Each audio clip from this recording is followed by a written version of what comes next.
Si no he saludado a alguno de vosotros todavía, pues bienvenidos a Canarias, ¿eh? Nos alegra mucho estar de nuevo aquí, junto con Paquita. Y no lo dije ayer, pero damos gracias al Señor por vuestro cariño y acogida, no solo viniendo a recogernos, sino también pues permitiéndonos estar aquí arriba, en este hogar, ¿no? Y luego pues poder compartir ayer y hoy y anteanoche con vosotros como hermanos. Gracias al Señor. Eso nos permite llevarnos unas listas de oración que con el tiempo son largas, con los años. Ahora llevamos 40 años en el ministerio y tenemos hermanos queridos repartidos por muchos lugares, iglesias en el país principalmente, también fuera de España, pero principalmente aquí. Damos gracias al Señor por su iglesia, su pueblo. Es una bendición ser parte de su pueblo. Venimos viendo, como sabéis, esta serie sobre la familia. En tiempos caóticos, hemos dicho en la primera sesión que tuvimos en la Orotava, en Tenerife, viendo un poco el caos de nuestros días y las pautas que la palabra del Señor nos da. Después vimos también cómo la familia ha de ser diligente en el Señor, estableciendo pautas concretas, definidas, que nos marca la Escritura para instruir, enseñar acerca del Señor y su palabra, en el entorno del hogar, en primer lugar, ¿verdad? La familia como provisión divina que vimos ayer, cómo Dios provee a través del marco de la familia. Ayer estuvimos viendo varios aspectos de ello. Y hoy nos toca ver la cuarta exposición temática, la familia y la honra al Señor. Dios mediante, el domingo, pues ya veremos la familia y esta ideología que está dañando, que nos está alterando, la llamada ideología del género, ¿no? Son exposiciones temáticas, no son textuales, no están enfocadas en un texto bíblico, son temáticas relacionadas con la familia. Entonces estamos escogiendo las perspectivas fundamentales, principales que la Escritura nos da sobre la familia a través de estas 5 exposiciones. En cuanto a la honra al Señor, pues vamos a ir desarrollando un poquito ese tema en el día de hoy. No sé si tenemos el mando, o me lo dais, o lo cojo yo, o lo tenéis. Vale, muy amables, gracias.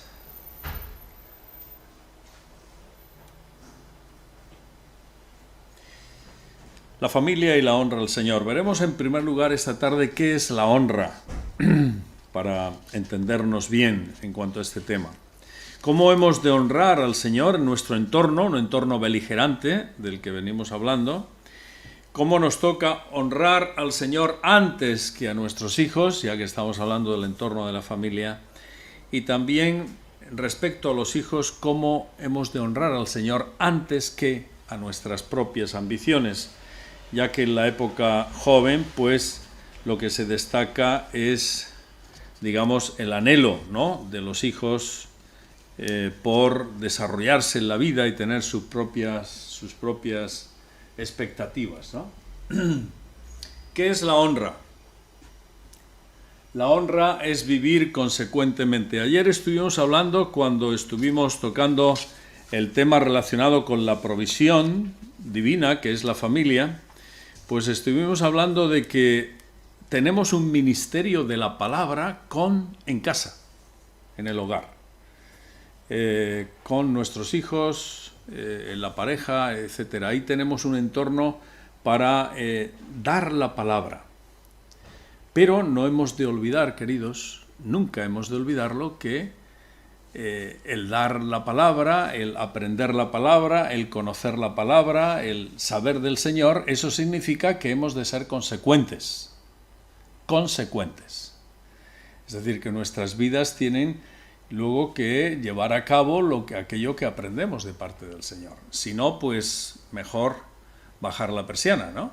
Porque seríamos inconsecuentes. Y los primeros que lo verían serían los de nuestro entorno. Así que honrar al Señor en primer lugar es vivir consecuentemente con las pautas de su palabra, para no deshonrarle a Él ni a la palabra, que la conocemos y la enseñamos. De hecho, muchos de los fracasos a veces en la vida cristiana o en el entorno de nuestras familias es porque no somos consecuentes. Y ante eso hemos de ser despabilados, tener las antenas puestas. La inconsecuencia en casa genera grandes problemas. Yo suelo decir una esquizofrenia, no refiriéndome a la enfermedad mental, sino a una división entre lo que se dice y lo que se hace. Entonces hemos de evitar esto, queridos, hemos de huir de esto, ¿no? Porque no somos llamados a ser inconsecuentes, sino a honrar al Señor y a su palabra, ¿no? ¿Qué es honrar? Honrar, hemos puesto aquí que es estimar y tratar con la dignidad que tiene una persona. Es decir, es apreciar a una persona conforme a la dignidad que tiene. Esa es la traducción etimológica de nuestro término honrar en castellano, ¿no? Y viene del latín, del griego, etcétera, ¿no? Pero la idea es la misma en la historia de la palabra. Es tratar con la dignidad adecuada a una persona. Y las Escrituras desarrollan este concepto, ¿no? Cuando hablan de que hemos de honrar a nuestro Dios y Señor, hemos de honrar a nuestros padres, hemos de honrar a aquellos que están en autoridad, y la Escritura habla de que estamos bajo autoridad en diversos niveles, bajo la autoridad civil de la sociedad, bajo la autoridad que tenemos en el trabajo, en la actividad laboral que desarrollamos, bajo la autoridad en la Iglesia, y para todo ello hay unas pautas que tienen que ver con la sujeción a esas pautas de autoridad. Y todo eso, llevándolo a cabo, es honrar lo que Dios pone en nuestras manos, a nuestra disposición, ¿no? Y entendiendo que estamos hablando de algo que hoy no se lleva, que no gusta hablar de ello, pero la Escritura nos vuelve a decir cómo hemos de vivir. Dar la dignidad que otra persona merece por su situación, por su rango, etcétera, ¿verdad? A nuestro Dios y Señor. Vamos a mirar el primer texto, Lucas 10:27. Voy a pedir vuestra ayuda y la de los jóvenes esta tarde. Entonces, adelante, alguno de los chicos, por favor, Lucas 10:27 en voz alta. Vamos a leerlo, ¿vale? Lucas 10:27.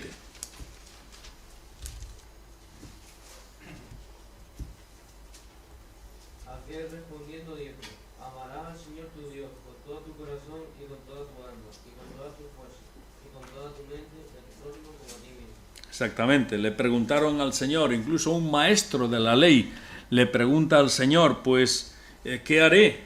¿Qué haré para heredar la vida eterna? ¿Qué es lo que haré? Y entonces el Señor le responde con otra pregunta. Pues, ¿qué está escrito en la ley? ¿Qué está escrito en la ley, en la palabra de Dios?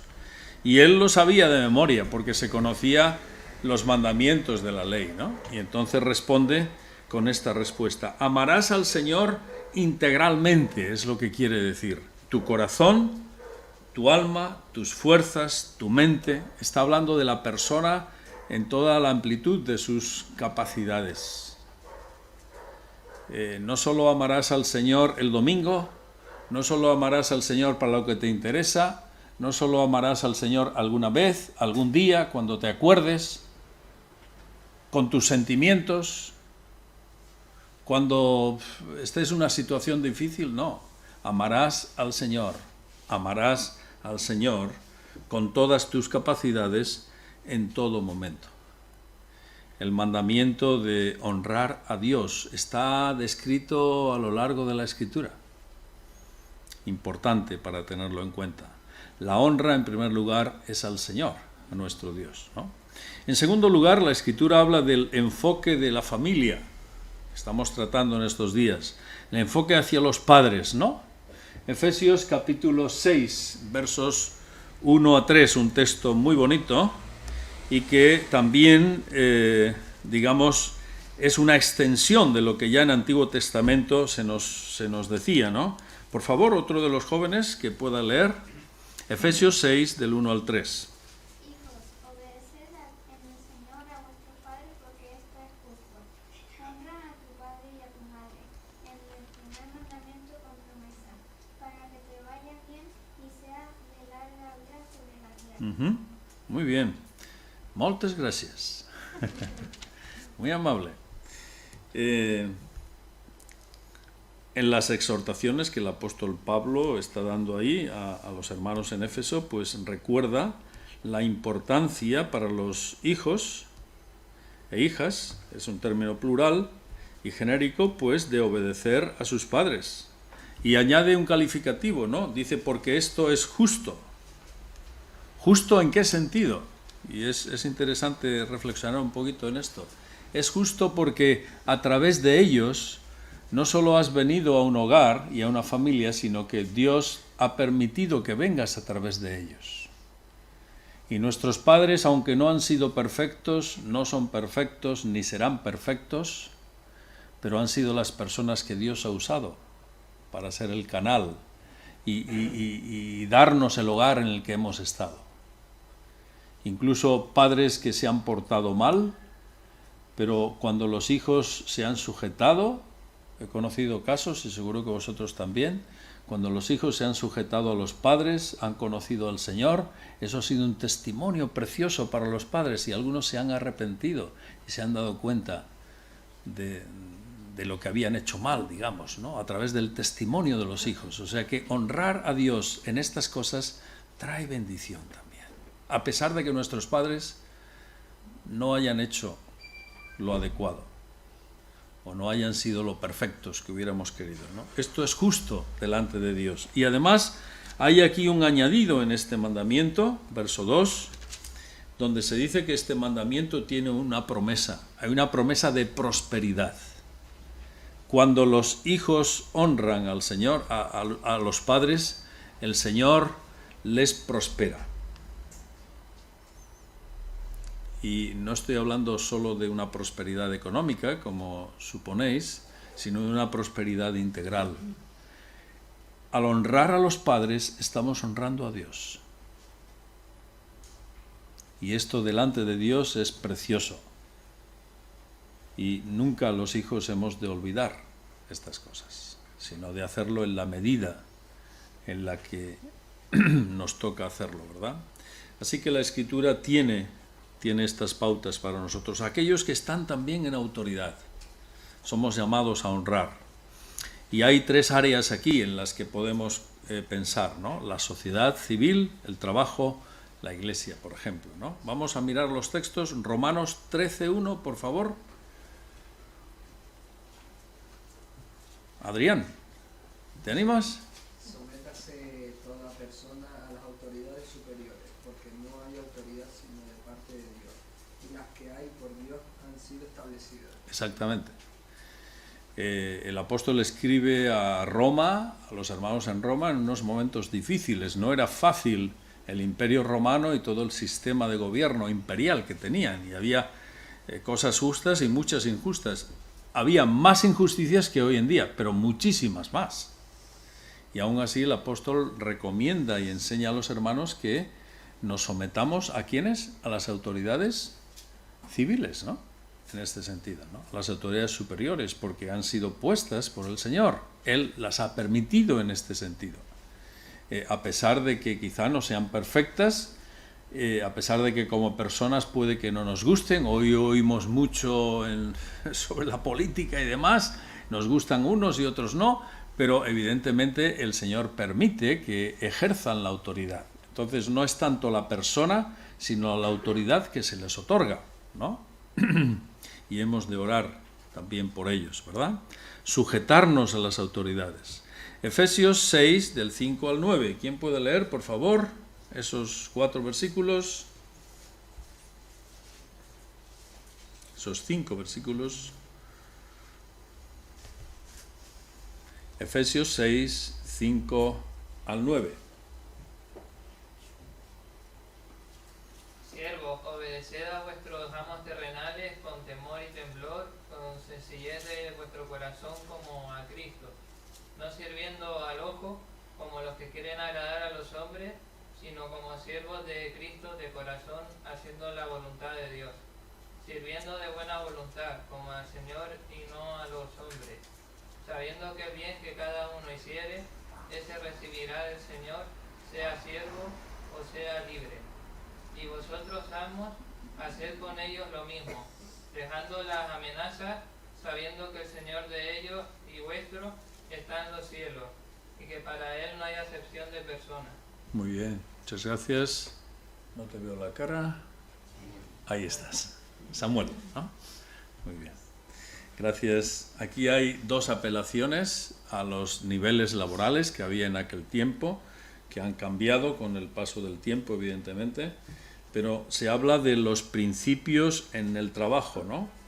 En primer lugar se habla de honrar a aquellos bajo los que estamos en el trabajo, bajo los que nos administran, que nos gobiernan en nuestro trabajo, nuestros jefes, encargados, etcétera, ¿no? En nuestro trabajo. Y se habla de varias actitudes importantes. Una es obedecerles, verso 5, y además hacerlo de corazón. Y no hacerlo solo cuando nos vean lo que se ve, o hacer el trabajo aparentemente y no hacerlo de veras, no hacer el trabajo, no ser íntegro en el trabajo y solo hacer cuando nos ven o nos tienen el ojo encima, ¿no? Y para eso algunos se han especializado en poner cámaras, ¿no? sobre los que trabajan para evitar todo eso. Pero, ¿por qué? Porque no agradamos a los hombres, fijaos en verso 6. No agradamos a los hombres, sino somos siervos de Cristo para hacer bien el trabajo y para hacerlo de buena voluntad, verso 7, ¿no? Pues el bien que hacemos, que cada uno de nosotros hacemos, ese recibirá del Señor. Y esto nos debe valer a todos, a todos. El trabajo que hacemos, cuando lo hacemos bien, en integridad y de corazón, lo hacemos para el Señor. Estemos en el trabajo que sea. Y no solamente porque nos lo mandan, sino porque es el trabajo en el que nos hemos comprometido, que tenemos, con el cual recibimos un sustento y hemos de dar gracias a Dios por él, ¿no? Y nos toca tener una buena actitud. Y con esto honramos a Dios. Y aquellos que tienen bajo su responsabilidad a otros que trabajan, en aquel tiempo pues eran amos y siervos, hoy ha cambiado la situación social por supuesto, pues se dice lo mismo, ¿no? Haced con ellos lo mismo que ellos hacen, haced vosotros, es decir, no está exculpado de responsabilidad la persona que tiene bajo su tutela a otras personas, debe tener el mismo corazón. No enseñorearse, sino ser un buen administrador del trabajo y de las personas que tiene bajo su sustento, ¿no? Y no amenazar, y sabiendo que el Señor de ellos es tu Señor también. Sí, y lo que hacemos es para el Señor, ¿no? Así que de esta manera nosotros honramos al Señor. Y en tercer lugar, también aquellos que están en autoridad en la vida eclesial, en la vida de la comunidad cristiana, ¿no? Hebreos 13 y 17, por favor, otro de los chicos o chicas, pues si por favor podéis leer un texto. Obedeced a vuestros pastores y sujetaos a ellos, porque ellos velan por vuestras almas como quienes han de dar cuenta, para que lo hagan con alegría y no dejándose, porque esto no es provechoso. Exactamente, no quejándose, ¿no? Y aquí se habla de que aquellos que nos guían en el Señor, el término usado ahí es guías espirituales de la Iglesia, obedecerles y obedecerles en sujeción a ellos, ¿no? ¿Por qué? Porque aquellos que nos guían en el Señor velan delante de Dios por nosotros, nos guardan en el nombre del Señor, ¿no? Y han de dar cuentas al Señor por ese trabajo, por ese ministerio que el Señor les ha dado, de pastorear, de cuidar a la grey del Señor, ¿no? Y hablaremos de esto un poco más en Gran Canaria cuando tocaremos este tema, ¿no? ¿Para qué? Para que lo hagan con alegría y no se quejen, porque cuando los siervos de Dios que guían a la iglesia se quejan, pues el Señor actúa, porque la iglesia es del Señor. Entonces hemos de ser cuidadosos en esto y sujetarnos y honrar a aquellos que nos guían en el Señor. Los pastores, ancianos, obispos son los tres nombres que da la Escritura, aquellos que guían el trabajo pastoral en la iglesia. Romanos capítulo 12, verso 10. Hay un último texto para ver en esta tarde. Romanos 12, 10, por favor.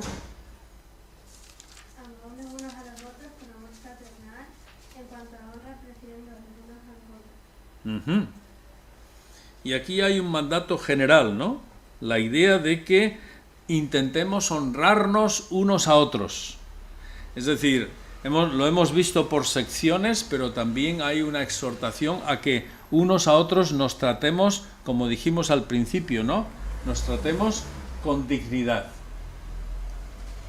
Con dignidad. Esto es bonito, ¿no? En la vida cristiana y como hijos del Señor, que lo hagamos bien. Así que lo contrario de no honrar sería degradar y menospreciar a una persona.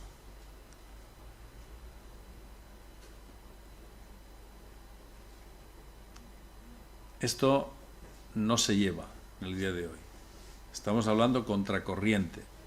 Pero cuando vivimos así somos luz del Señor a los demás. Y los jóvenes debéis ser conscientes de esto.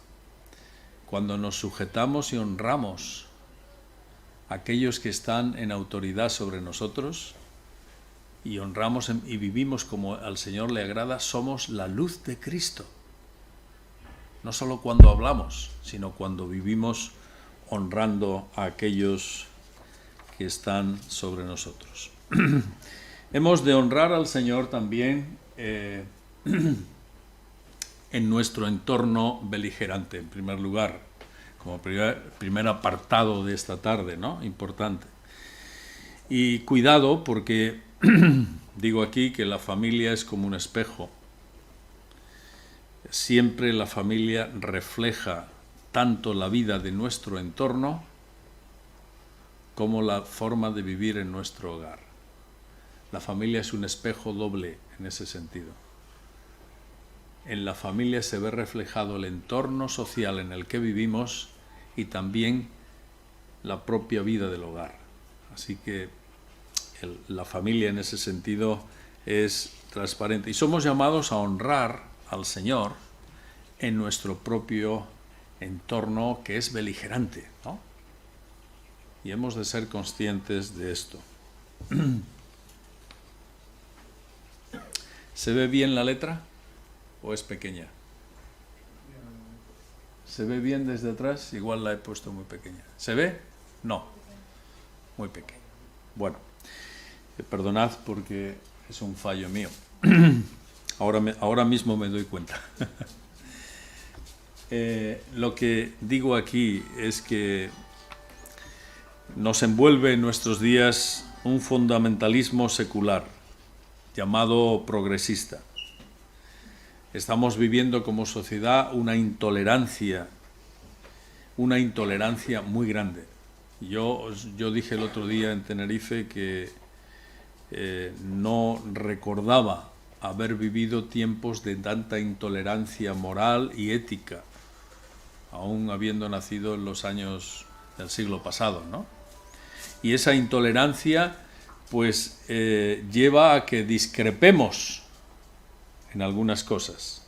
Y hoy muchas discrepancias ya se están penalizando como delito en nuestra sociedad. Y vamos yendo hacia un totalitarismo de ideas, ¿no?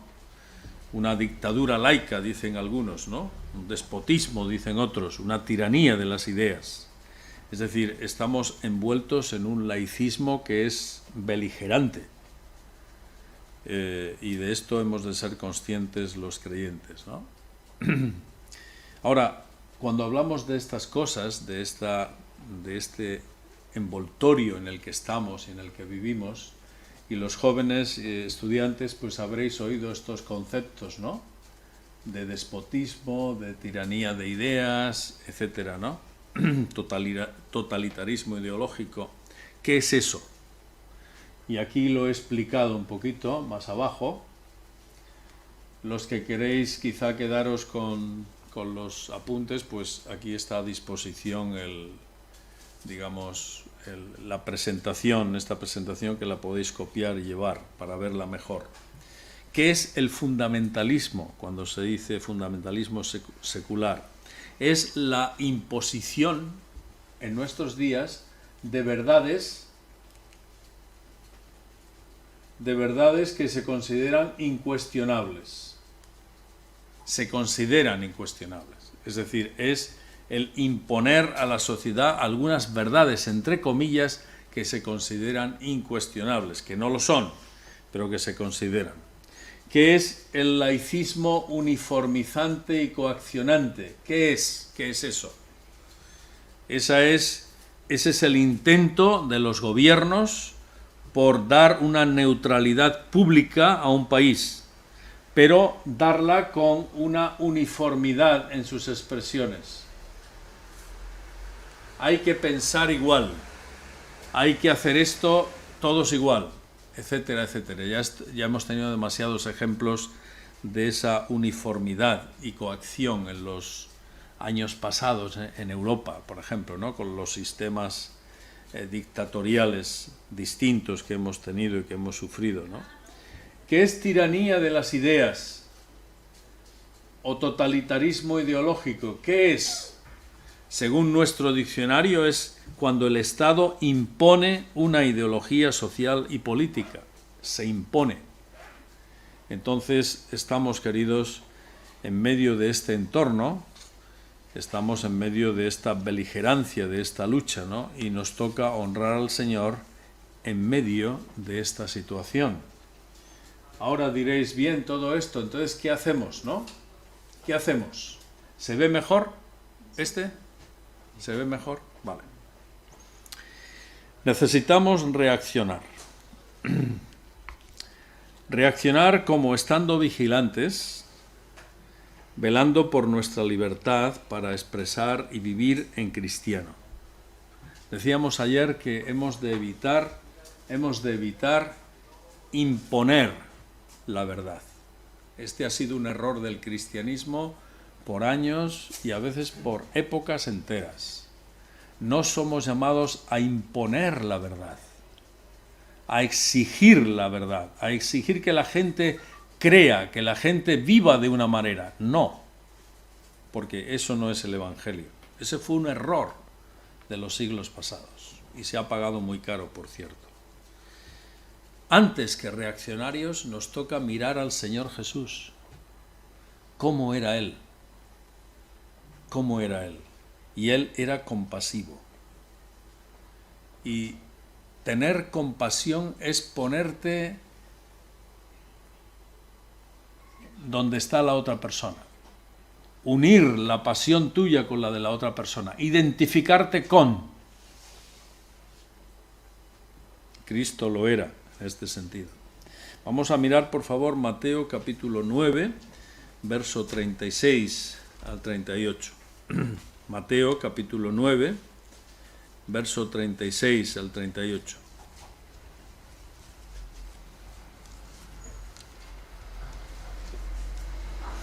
Mejor desde el 35. Mateo 9, 35. Recorría Jesús todas las ciudades y aldeas, enseñando en las sinagogas de ellos y predicando el evangelio del reino y sanando toda enfermedad y toda dolencia en el pueblo. Y al ver las multitudes tuvo compasión de ellas, porque estaban desamparadas y dispersas como ovejas que no tienen pastor. Entonces dijo a sus discípulos: a la verdad la mies es mucha, mas los obreros pocos. Rogad pues al Señor de la mies que envíe obreros a su mies.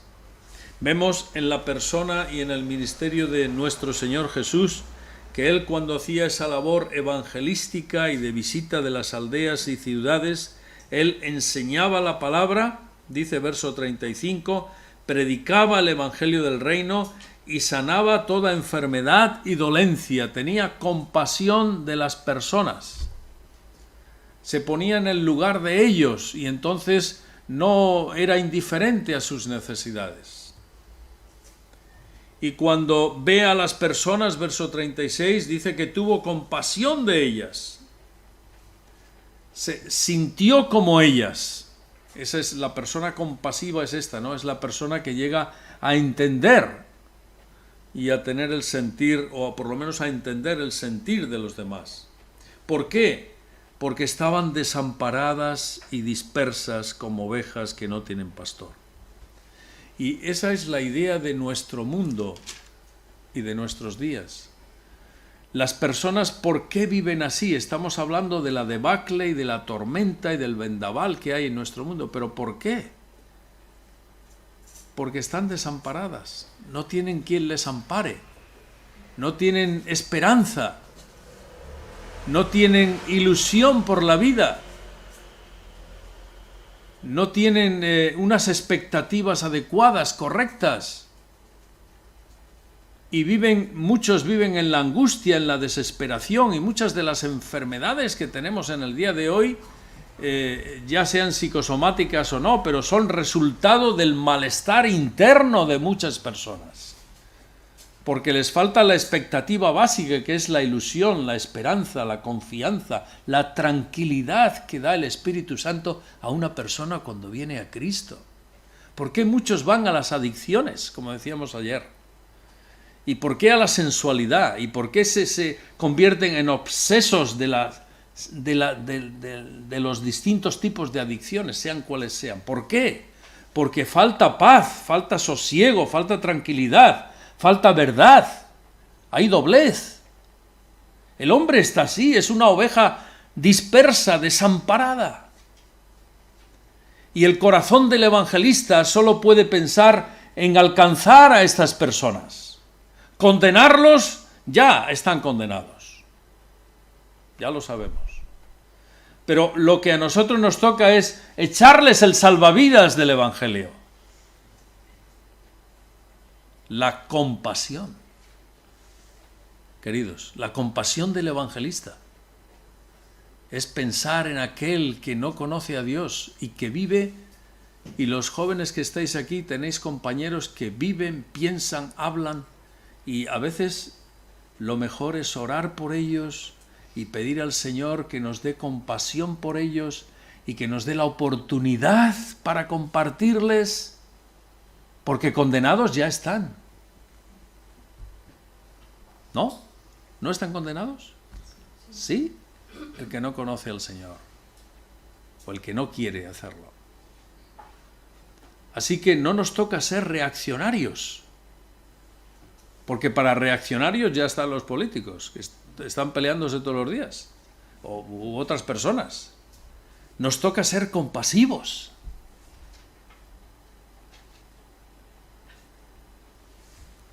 Y has de tener compasión del compañero o la compañera que tienes de estudio,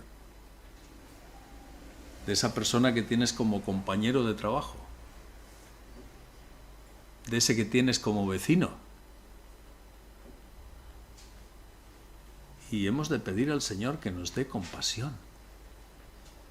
Y cuando lo pedimos, el Señor nos lo da. Y cuando pedimos al Señor que nos dé oportunidades para compartir de su amor, nos las da. Y nos abre las puertas. Seguro que vosotros lo habéis visto, pero cuando yo he orado por esto, el Señor me ha dado más oportunidades de las que he podido. Siempre. A veces he tenido que decir, Señor, no puedo con más. Recuerdo en la mili, en el servicio militar, esa experiencia que nunca olvidaré. Pues yo pedí a los hermanos que orasen por mí para ir al servicio militar. Y yo estaba orando para que me diese compañeros a los que poder compartir de Cristo. Allí llegas, aquello sí que es un rebaño, porque allí llegas y de golpe estás rodeado de 3000. ¿Y aquí qué hago? Y entonces una compañía, éramos 300 en el mismo edificio. Yo decía, Señor, dame compañeros. Y me dio dos canarios, me dio un malagueño, me dio un sevillano, me dio dos vascos, y a ellos comencé a testificar. Y cuando hablaba del Señor, no sé qué hacían, pero uno al otro se ve que se iban pasando la bola y venían y más querían hablar y hablar y hablar. Y recuerdo algunos días que yo decía, Señor, vale, no puedo más, ya estoy testificando. Quiero decir con esto, igual os ha ocurrido a vosotros y es así, pues gloria a Dios, que cuando lo pedimos y lo deseamos, el Señor nos lo da. No pienses que eres poca cosa. No pienses que no puedes. El diablo a veces nos engaña y nos recuerda algunos defectos, algunos pecados, pero tú eres un desgraciado. ¿Qué le vas a decir a este? Sí, le puedes decir. Porque Cristo te ha restaurado, te ha sanado, te ha dado nueva vida y comparte a Cristo. A eso somos llamados, queridos. Esa era la compasión de Cristo. Y si luego cuando compartimos a Cristo y una persona está enferma, una persona tiene una necesidad, pues podemos orar por ella y el Señor también obra. Igual que Cristo directamente era el Hijo de Dios y tenía la capacidad directa y poderosa de sanar directamente, directa e instantáneamente, pero si lo pedimos al Señor también puede hacerlo. ¿Por qué no? ¿Cómo hemos de reaccionar ante este mundo que anda de esta manera? Pues exponiendo el Evangelio, presentando al Señor Jesús. Primera de Pedro, capítulo 3, verso 13 al 17. Primera de Pedro, capítulo 3, verso 13 al 17.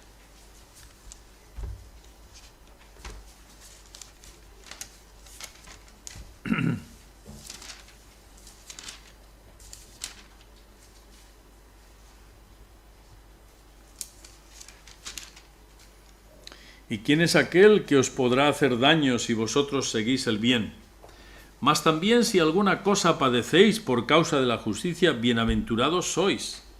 Por tanto, no os amedrentéis por temor de ellos, ni os conturbéis, sino santificad a Dios el Señor en vuestros corazones, y estad siempre preparados para presentar defensa con mansedumbre y reverencia ante todo el que os demande razón de la esperanza que hay en vosotros, teniendo buena conciencia para que en lo que murmuran de vosotros como de malhechores, sean avergonzados los que calumnian vuestra buena conducta en Cristo, porque mejor es que padezcáis haciendo el bien, si la voluntad de Dios así lo quiere, que haciendo el mal. Estas dos cartas, pero especialmente esta primera, fue una exhortación en la que el Señor usó a Pedro para exhortar a la iglesia en la dispersión, pero fueron proféticas también, porque estaban a las puertas de una de las mayores persecuciones que tuvo la iglesia primitiva. Y fueron escritas justamente antes, a las puertas, ¿no? Y ya les estaba diciendo que, bueno, en medio del mal, en medio del vendaval en el que vivían, pues si padecían a causa del Señor, pues eran bienaventurados. Pero que no tuvieran temor. Fijaos, verso 14, siempre me ha gustado. Por tanto, no os amedrentéis por temor de ellos, ni os conturbéis. Recuerdo algunas experiencias que un servidor ha tenido y que otros hermanos en el País Vasco hemos tenido. Cuando en la época, los años de fuego que llamamos, ¿no? Cuando ETA estaba en su punto álgido y además mucha gente estaba a favor del terrorismo en los pueblos y en las ciudades y tal. Y justo en esos años comenzamos con los programas en ETV. Primero en euskera y luego en castellano, ¿no? Y a mí me tocó abrir la brecha en ese ministerio. Y estando para grabar los programas en euskera con el equipo en televisión, pues ahí eran chicos euskaldunes, casi todos, y algunos de ellos abertzales, ¿no? Y al principio, cuando supieron del programa, se reían. Y yo recuerdo que cogí temor al principio, dije, mira, lo que voy a hacer, un programa evangelístico en medio de este equipo de de jóvenes y de gente, ¿no?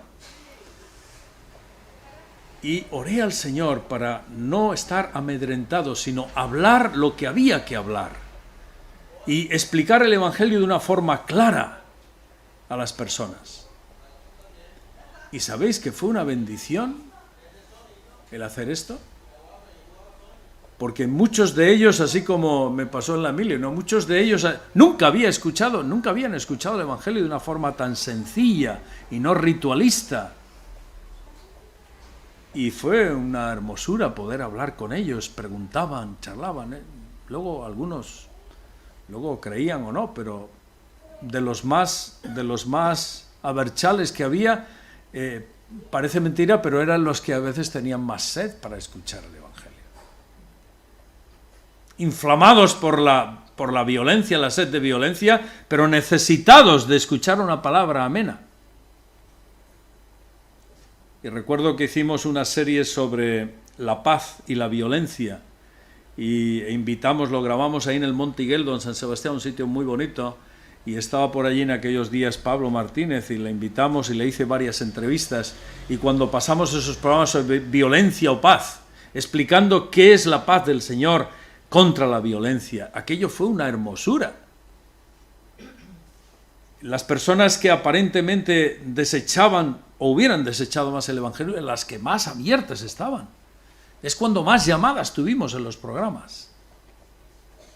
Lo que quiero decir es que no nos toca amedrentarnos, queridos, sino las oportunidades que cada uno tenemos, las que cada uno tenemos, en tu trabajo, en el cubículo de tu trabajo, de tus vecinos, de allá donde estamos, de tus compañeros en el instituto, en la universidad. No sé si hay algún universitario entre nosotros. Pero ¿dónde estamos? Ahí no hemos de amedrentarnos, porque el Señor está con nosotros. No os amedrentéis, ni os conturbéis, verso 15, sino que santificad a Dios el Señor en vuestros corazones y estad siempre preparados para presentar defensa con mansedumbre y reverencia ante todo el que os demande razón de la esperanza que hay en vosotros. Por eso, en estos días yo decía la importancia en el hogar de enseñar desde pequeños y pronto en casa las convicciones bíblicas para establecer una mentalidad bíblica, un pensamiento sólido en la palabra, en el conocimiento del Señor, para que luego podamos presentar defensa, hacer apología del Evangelio. De forma sencilla. No hay que hacer un máster para esto, sino conocer al Señor, conocer la Escritura y aprovechar las oportunidades. Dice aquí el apóstol concretamente: estad siempre preparados para presentar defensa con mansedumbre y reverencia ante todo el que os demande razón de esa esperanza que hay en vosotros.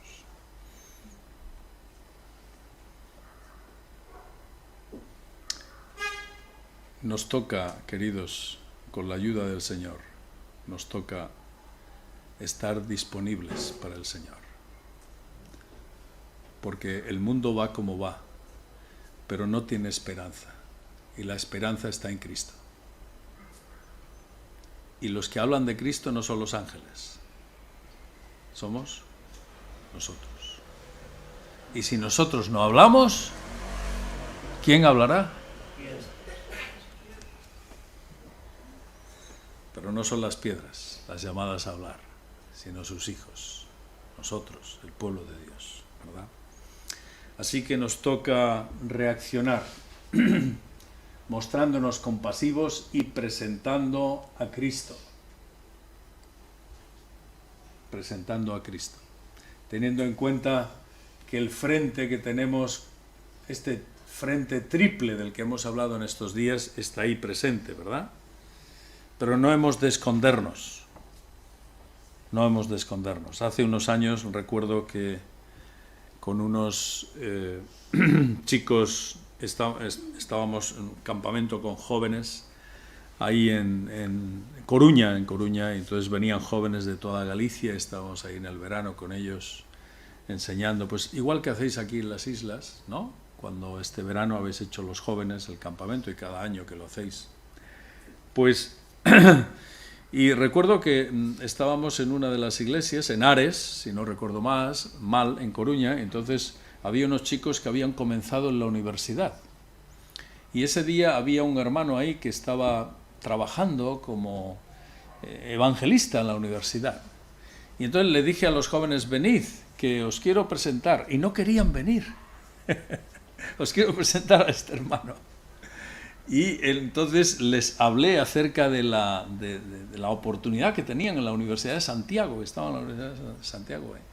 Y les dije, mira, aquí tenéis la oportunidad de estar con él y poder hacer evangelismo y compartir el evangelio con vuestros compañeros.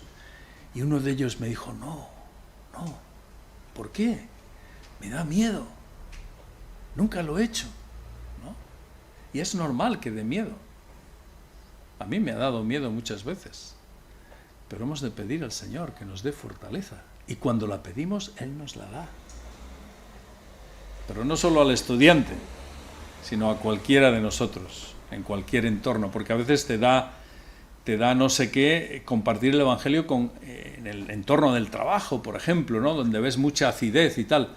Pero el Señor da la oportunidad si tenemos un corazón dispuesto a hacerlo. Él va delante de nosotros, ¿verdad? Entonces, queridos, este es un poquito lo que necesitamos hacer para honrar al Señor en nuestro entorno, ¿verdad? Ahora nos toca honrar al Señor en segundo lugar antes que a nuestros hijos. Hay unas palabras del mismo Señor dichas a Elí, al sacerdote Elí, en los días del profeta Samuel, donde Dios tuvo que corregir a Elí, y Dios dijo a través de ese siervo suyo, yo honraré a los que me honran. Y esto es así, Dios es el mismo y no ha cambiado. Perdonad.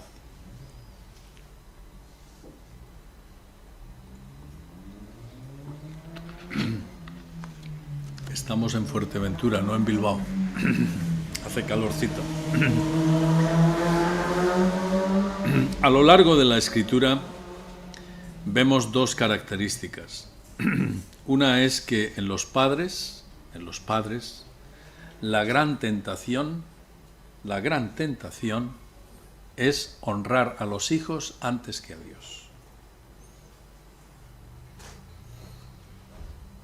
Y en los hijos, el gran engaño, tentador también, es satisfacer sus propias ambiciones antes que honrar a sus padres. En suma, hay tentaciones para deshonrar siempre, ¿no? Por eso aquí hay un apartado donde he puesto los padres a quien honran en primer lugar, ¿no? Y he puesto varios ejemplos que no nos da tiempo a desmenuzarlos todos, pero por lo menos están aquí y los podemos ver. Abraham, el caso de Abraham. ¿Recordáis cuando Abraham fue llamado por el Señor para que entregara a su hijo? ¿A qué hijo? A Isaac. Y Isaac era el hijo prometido por Dios, ¿no? Que tardó muchos años en venir. Primero nació Ismael. Pero no venía, Sara no tenía hijos. Y finalmente Dios cumplió la promesa, le prometió a Sara un hijo y efectivamente le nació. Y si había sido el hijo prometido y esperado por tantos años por este matrimonio, ¿cómo es que un tiempo más tarde Dios pide que lo entregue en sacrificio? Y como sabéis, esta petición, pues, seguro que no fue entendida por Abraham en su momento y por Sara. Pero ¿qué hizo Abraham? ¿Recordáis? ¿Qué hizo Abraham? Madrugar. Sí, pero madrugar ¿con qué actitud?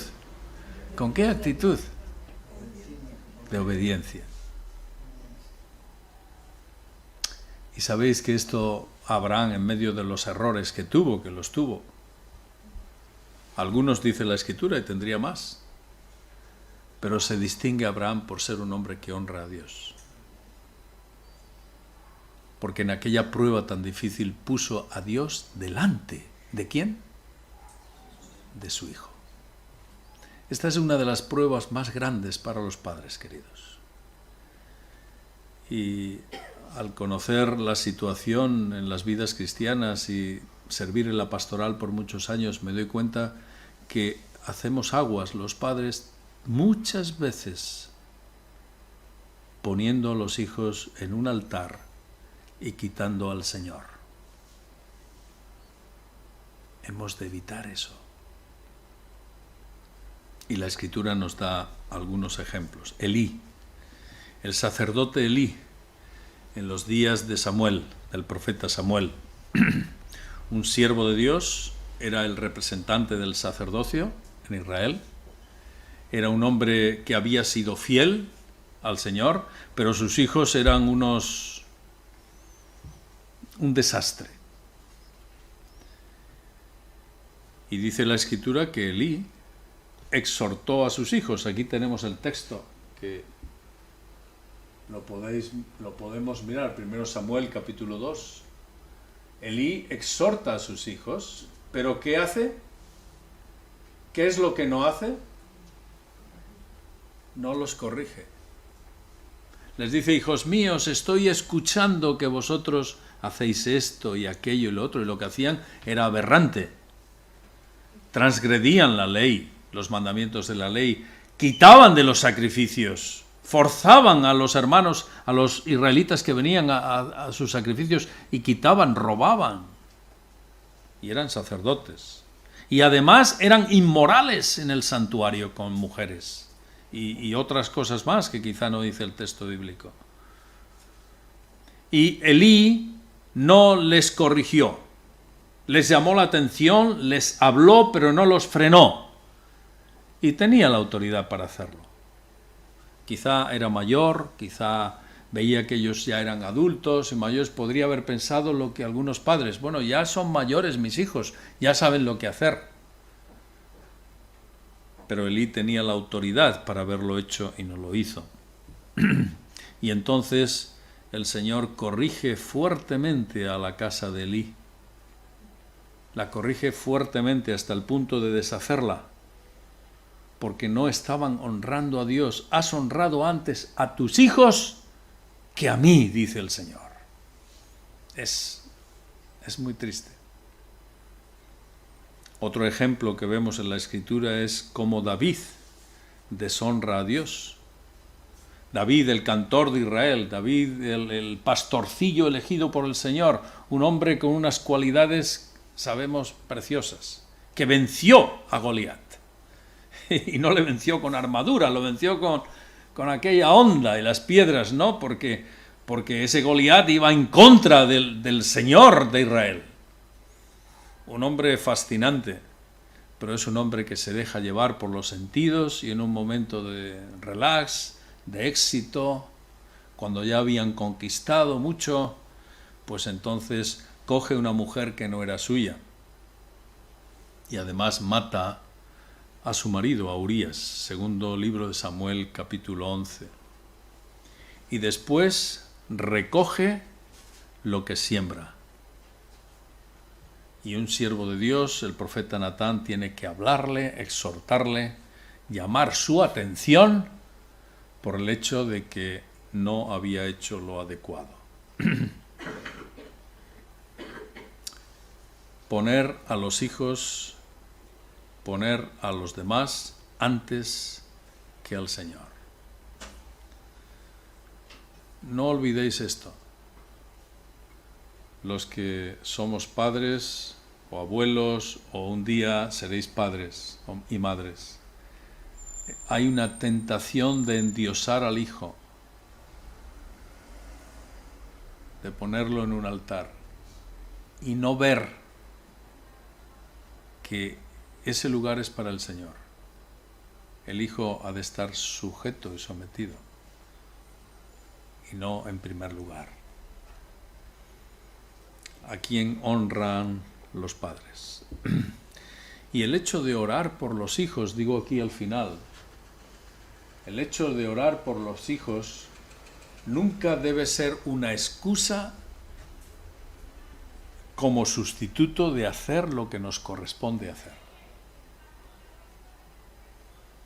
Algunos padres me han dicho cuando hemos hablado de este tema, no, es que yo oro por ellos. Vale, tú ora por ellos, pero no les pongas delante del Señor. Puedes seguir orando toda la vida, pero si no haces un cambio de prioridades, no haces nada.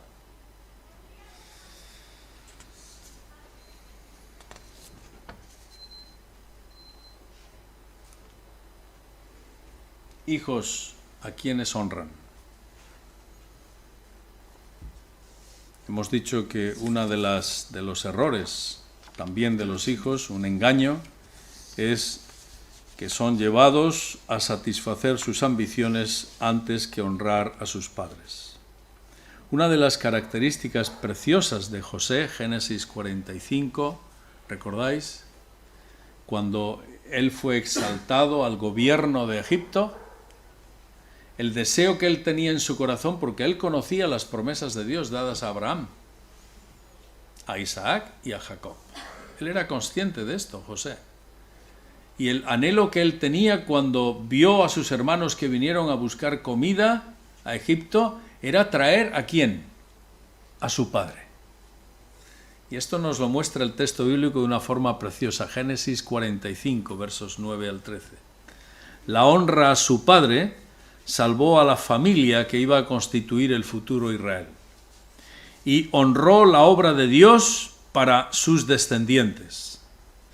Honrar, en este caso, tuvo una trascendencia de bendición en los descendientes. Y evidentemente fueron bendecidos. El anhelo de un hijo que deseaba honrar a sus padres.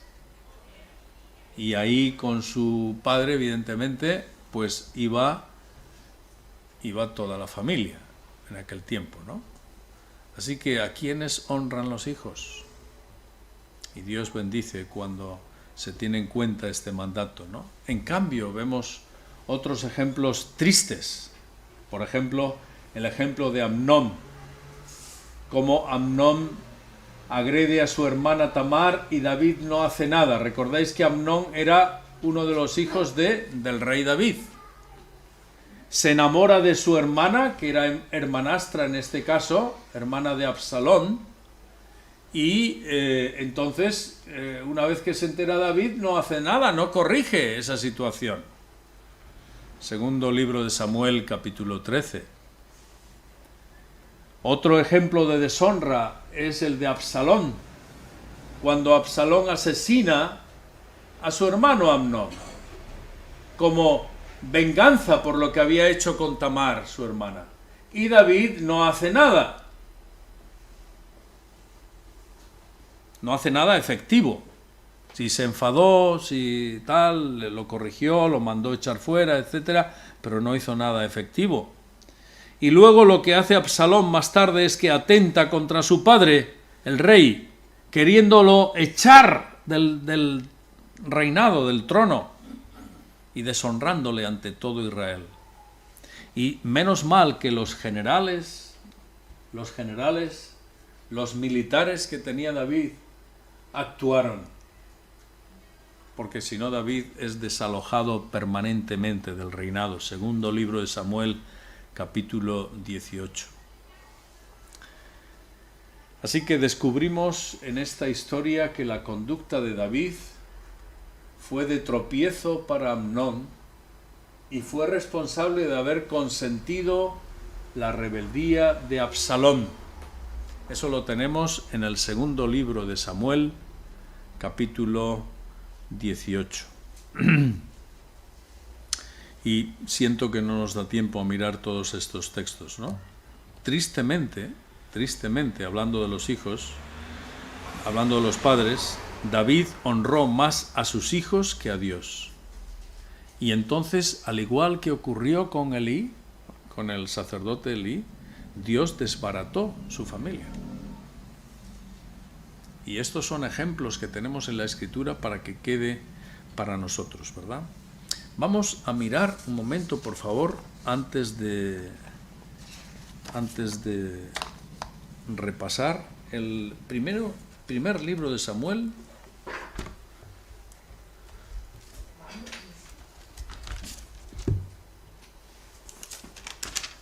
Vamos a mirar el texto que hemos mencionado, porque valdría la pena que lo leamos. Primer libro de Samuel, capítulo 2.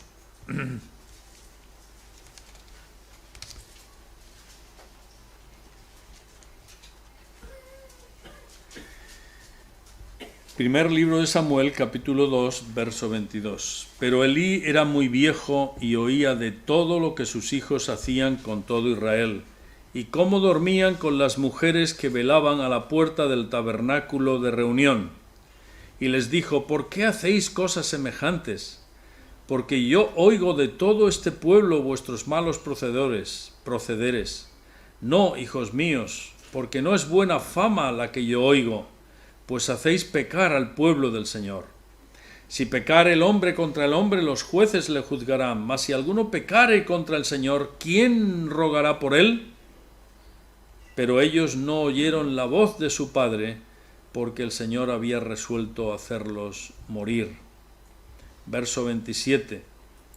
Y vino un varón de Dios a Elí y le dijo: así ha dicho Jehová: ¿no me manifesté yo claramente a la casa de tu padre cuando estaban en Egipto en casa de Faraón? Y yo le escogí por mi sacerdote entre todas las tribus de Israel para que ofreciese sobre mi altar y quemase incienso y llevase efod delante de mí. Y di a la casa de tu padre todas las ofrendas de los hijos de Israel. ¿Por qué habéis hollado mis sacrificios y mis ofrendas que yo mandé ofrecer en el tabernáculo, y has honrado a tus hijos más que a mí? Has honrado a tus hijos más que a mí, engordándoos de la principal de todas las ofrendas de mi pueblo Israel. Por tanto, verso 30, Jehová, el Dios de Israel, dice: yo había dicho que tu casa y la casa de tu padre andarían delante de mí perpetuamente, mas ahora ha dicho el Señor: nunca yo tal haga, porque yo honraré a los que me honran, y los que me desprecian serán tenidos en poco. Y esto se cumplió dentro de muy poco, porque evidentemente Elí murió, los hijos murieron, etc., y el Señor cumplió su promesa. La importancia de la honra y la gravedad de la deshonra que hacemos con el Señor. Es importante, es muy importante en nuestras vidas, en el entorno de la familia, que tengamos en cuenta el lugar que tiene la honra de los padres hacia los hijos y de los hijos hacia los padres, teniendo en cuenta que primero es el Señor y no nuestros seres queridos, que están ahí, pero que tienen su lugar, no el primero, evidentemente. Así que con esto completamos los contenidos que hemos visto en esta tarde, entendiendo lo que es la honra en un entorno beligerante, de lucha, de combate, pero en medio del cual somos llamados a presentar a Cristo en las circunstancias en las que estamos, cada uno en una distinta. Ruega al Señor que te use de luz, que te use de testimonio de Cristo. A veces será difícil, pero no imposible, y el Señor siempre nos da las fuerzas adecuadas para ello. Y también honrando al Señor en el entorno familiar antes que a nuestros hijos, y honrando al Señor antes que a nuestras ambiciones, en el caso de los hijos, de los jóvenes, ¿verdad? Que somos llamados a cubrir nuestras expectativas, olvidando al Señor que está en primer lugar. Y con esto acabamos la cuarta exposición de estos días. Con la ayuda del Señor, el domingo hablaremos de esta guerra sin cuartel, que se llama ideología de género y el papel que tiene la familia, ¿vale? Dios mediante. Gracias, queridos, por vuestra atención. Quizá podemos acabar en oración en esta tarde. El hermano que ha presidido, Félix, quizá nos puedes guiar en oración ahora.